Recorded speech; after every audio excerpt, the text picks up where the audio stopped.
Paniki na naging pet? Isang pamilya mula sa Misamis Oriental ang kinabiliban ng maraming netizens dahil sa kanilang kakaibang alaga. Imbes na aso o pusa, isang malaking paniki ang naging pet nila. Ayon sa 48-year-old na inang si Carmel Doldolia, nirescue nila ang paniking pinangalanan nilang Kiriw matapos pumanaw ang ina nito. Isang umaga, natagpuan daw ito ng kanyang asawang si Emil sa bubong ng kanilang bahay. Actually, dito sa amin, may maraming mga paniki kagaya niyan. Tapos may maraming hunters din dito. Siguro na-hunt yung mother niya.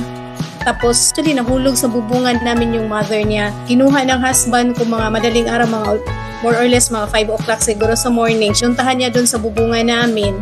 Pagtingin niya, may baby. Kinuha ng baby at yun si Kiriw, nalagaan namin. Pero yung mama niya, namatay yung mother niya kasi nahunt kasi yung mother niya eh.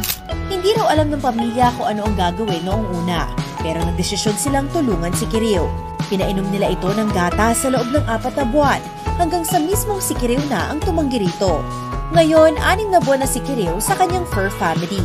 Prutas naman daw ang paborito niyang kainin tulad ng mangga, saging, papaya at ubas. Nakakyutan kami sa kanya, tapos yung ilat niya, parang balat talaga ng bagong silang na sanggol. Ang ganda ng balat niya, nag-decide kami na what if alagaan natin, and then since baby pa siya, nag-try kami na pinainom namin siya ng gatas, baka makasurvive siya kasi baby eh. Dagdag pa ni Carmel, hindi pa rin nila pinapayagan si Kiriw na makalabas ng bahay dahil natatakot silang mapahamak ito.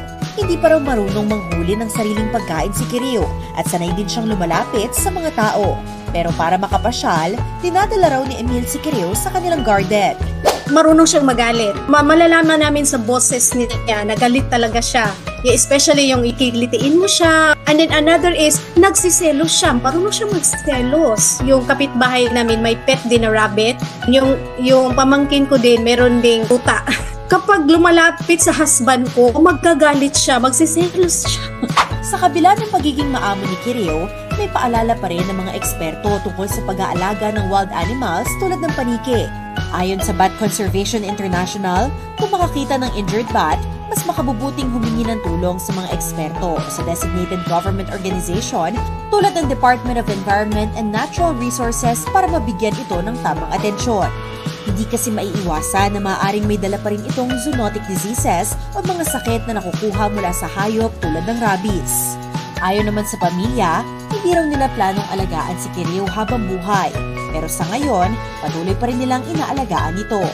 Para kay Carmel, may isang bagay siyang natutunan sa karanasang ito, lalo na't napamahal na sila kay Kiriw.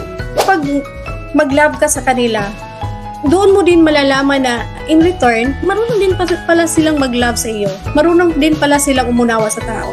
Parang give and take relationship between human and animals. Yun lang talaga. So love, yun talaga ang kailangan na makamtan ng bawat isa sa atin.